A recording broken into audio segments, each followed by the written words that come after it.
यार दोस्तों, target with PS Parihar channel में आपका स्वागत है। आइए शुरू करते हैं और देख लेते हैं कि दैनिक सायंकाल समाचार के इस वीडियो में विद्यार्थी जीवन से संबंधित कौन कौन सी सूचनाएं हैं। तो वीडियो को जल्दी से लाइक कर दें, शेयर कर दें और जिन छात्रों ने चैनल को अभी भी सब्सक्राइब न किया हो तो जल्दी से सब्सक्राइब कर लें ताकि आप लोगों को इसी प्रकार की ऑथेंटिक और सॉलिड अपडेट से सबसे पहले मिलती रहे। सबसे पहले बात होगी टीजीटी और पीजीटी वैकेंसी की, उसके बाद में हम लोग बात करेंगे यूपी की भर्तियों की और उसके बाद में लास्ट में हम लोग बात करेंगे जेआईसी मेंस को लेकर के कुछ विद्यार्थी आज उत्तर प्रदेश लोक सेवा आयोग गए थे, उस पर हम लोग चर्चा करेंगे। तो वीडियो को पूरा देखिएगा और जो नए छात्र हो तो चैनल को सब्सक्राइब भी कर लें ताकि आप लोगों को इसी प्रकार की ऑथेंटिक और सॉलिड अपडेट से सबसे पहले मिलती रहे।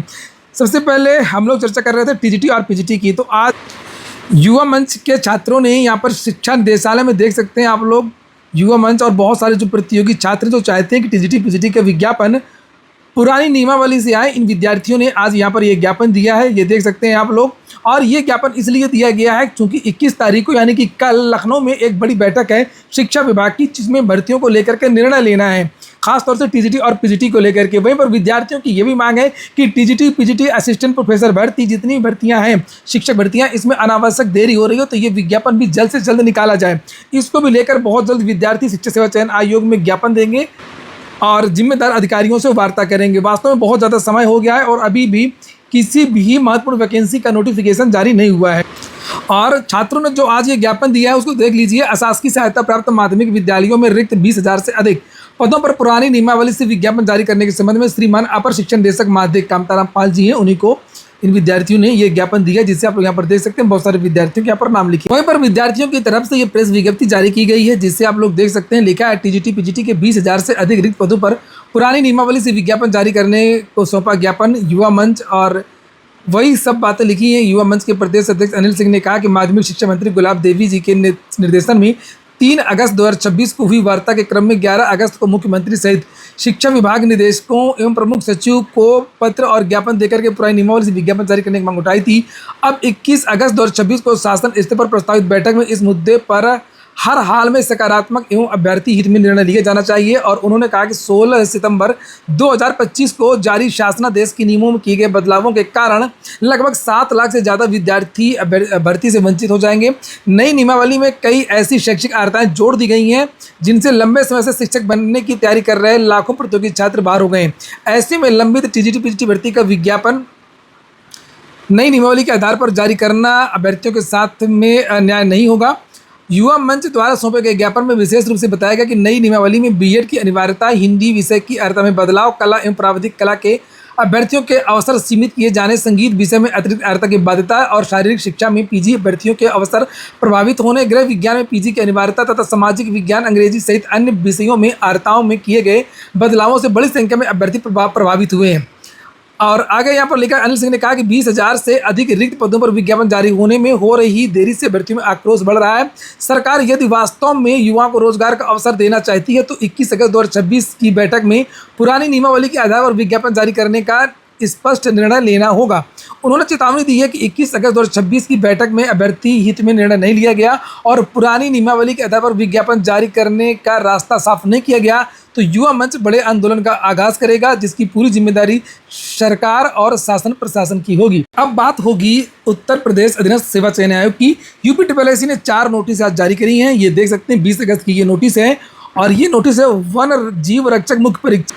तो इस भर्ती में कुछ विद्यार्थी कोर्ट चले गए थे, कोर्ट ने याची लाभ दिया है और इन विद्यार्थियों का जो है शारीरिक मानक परीक्षा और दक्षता परीक्षा फिर से होगा, उसी को लेकर के ये नोटिस है। और इसमें लिखा है, एतद द्वारा संबंधित अभ्यर्थियों को सूचित किया जाता है कि माननीय हाईकोर्ट इलाहाबाद खंडपीठ लखनऊ के आदेश के अनुपालन में विज्ञापन संख्या 10 परीक्षा 2023 वन रक्षक वन जीव रक्षक मुख्य परीक्षा के सापेक्ष 4 अभ्यर्थियों याचीगण की शारीरिक मानक परीक्षा एवं शारीरिक दक्षता परीक्षा का आयोजन 30 अगस्त को 8 बजे किया जाएगा।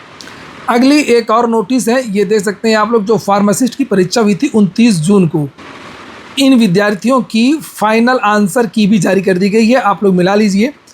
प्रोविजनल आंसर की पहले ही जारी की गई थी, जिसके बारे में यहाँ पर जानकारी दी गई है, तो इसको आप देख सकते हैं। उसके बाद में एक और भर्ती थी उत्तर प्रदेश प्रदूषण नियंत्रण बोर्ड की। ये परीक्षा भी आप लोगों की 29 जून को हुई थी। इसकी भी जो आंसर की है प्रोविजनल वो पहले जारी की जा चुकी है और इसकी ये आप लोग मिला लीजिए फाइनल आंसर की। इससे कमेंट बॉक्स में दोनों विद्यार्थी बता सकते हैं कि उनके कितने प्रश्न सही हो रहे हैं, आप लोग जरूर बताइए। और एक नोटिस जारी हुई है, ये चौथी नोटिस है बीसीजी टेक्नीशियन की। ये परीक्षा भी हुई थी आप लोगों की 30 जून को, इसकी भी फाइनल आंसर की जारी कर दी गई है।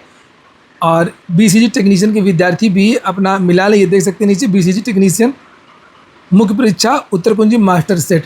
तो ये यूपी की 4 नोटिस जारी हुई हैं बीसीजी टेक्नीशियन मुख्य परीक्षा की।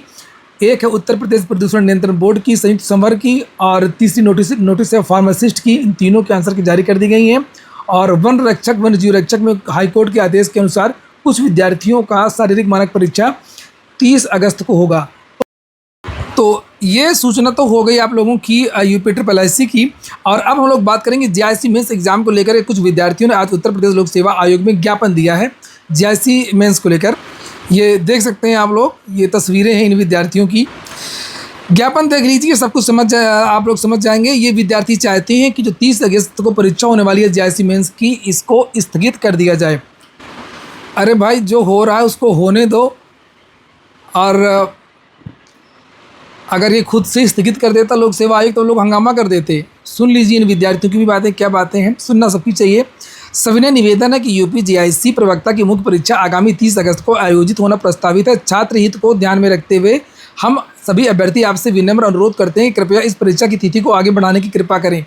किस लिए कह रहे हैं कि हमारी तैयारी नहीं हो पाई है। तैयारी के लिए अपर्याप्त समय, प्रारंभिक परीक्षा जो 3 मई को होनी थी वह 14 जून को आयोजित हुई। उसके परिणाम घोषित होने में हुए विलंब के कारण उम्मीदवारों को मुख्य परीक्षा के लिए समय नहीं मिल पाया। परीक्षा की वर्णनात्मक प्रकृति, चूंकि मुख्य परीक्षा वर्णनात्मक है, डिस्क्रिप्टिव प्रकृति की है, इसलिए उत्तर लेखन और विषयवार गहन तैयारी के लिए पर्याप्त समय और अभ्यास अत्यंत। अरे तो सबके लिए भाई। आगे देख लीजिए, यूपीएससी परीक्षा के साथ तिथियों की टकराव। संघ लोक सेवा आयोग की सिविल सेवा मुख्य परीक्षा का वैकल्पिक विषय ऑप्शनल पेपर भी 30 अगस्त को। यहाँ ये तथ्य तो समझ में आ रहा है आप लोगों का। और इसके कारण उन अनेक उम्मीदवारों के सामने एक बड़ा संकट खड़ा हो गया है जो इन दोनों महत्वपूर्ण परीक्षाओं में शामिल होना चाहते हैं। यूपीएससी मेंस, या तो यूपीएससी की परीक्षा छूटेगी या तो फिर ये वाली मेंस छूटेगा। अतः छात्रों के हितों और उपरोक्त व्यवहारिक कठिनाइयों को ध्यान में रखते हुए आपसे विनम्र निवेदन है कि 30 अगस्त को प्रस्तावित यूपी जेआईसी प्रवक्ता मुख्य परीक्षा को स्थगित करने का विचार करें। और यहाँ पर इन विद्यार्थियों के ये नाम लिखे हुए हैं और ये इन विद्यार्थियों का दिया वो जो ज्ञापन उसकी ये मोहर है। और सुनिए इन विद्यार्थियों का एक वीडियो। कुछ बच्चे हैं जिनका यूपीपीएससी का मेंस का एग्जाम भी पड़ रहा है। जी जी जी, उसी डेट अरे 30 तारीख को मेंस भी है। यूपीपीएससी के मेंस का भी एग्जाम। जी जी जी, तो जिन बच्चों का एग्जाम, मतलब जिन अभ्यर्थियों का मेंस भी है उधर, जेआईसी भी मेंस है, तो कैसे देंगे दोनों? और जो हमारे लिए सबसे बड़ी समस्या वाली बात है कि प्रवक्ता संवर्ग में अगर आप देखेंगे तो ये पहला एग्जाम है जिसमें कि यूजी और पीजी लेवल के ब्रॉड कंटेंट पूछे जाते हैं। जी जी जी, और डिस्क्रिप्टिव एग्जाम होता है जी। ज़्यादातर बच्चे ऑब्जेक्टिव के लिए ही तैयार होते हैं। जी, तो इस तरीके के एग्जाम में अगर हमें इतना कम समय दिया जाएगा तो हम 8-9 पेपर्स होते हैं एक सब्जेक्ट में, तो हम इनकी तैयारी कैसे कर पाएंगे इतने कम समय में।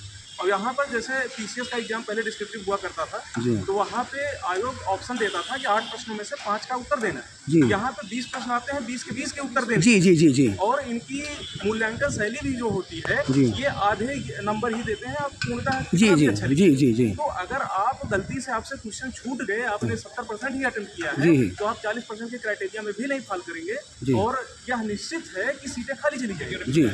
जैसा कि आप एलटी ग्रेड में देख सकते हैं, एलटी ग्रेड में मुख्यतः सीटें रिक्त गई हैं। जेआईसी 2021 के पेपर में अगर मैं अपने विषय की बात करूं, भौतिक विज्ञान में, तो आप देखेंगे कि वहाँ पे 105 सीटों के सापेक्ष मात्र 48 बच्चों का सिलेक्शन हुआ था, बाकी सीटें खाली गई थी। अगर गर्ल्स में बात करें तो उनकी 54 सीटें आई थी, जिसमें से सिर्फ 5 गर्ल्स का सिलेक्शन हुआ था। तो अभी क्या चाहते हैं? आपने ज्ञापन दिया, क्या चाहते हैं अभी प्रेजेंट टाइम में? ज्ञापन के माध्यम से हमने अवगत कराया है कि हमें थोड़ा समय और दिया जाए, ताकि हम कम से कम 10 से 15 दिन और दिया जाए आपको। कम से कम 10 से 15 दिन का समय दिया जाए, जिससे हम अपनी तैयारी को और मजबूत कर पाएँ। और आयोग के लिए भी यह होगा कि उनकी सीटें नहीं खाली जाएंगी। और आजकल जो विद्यालयों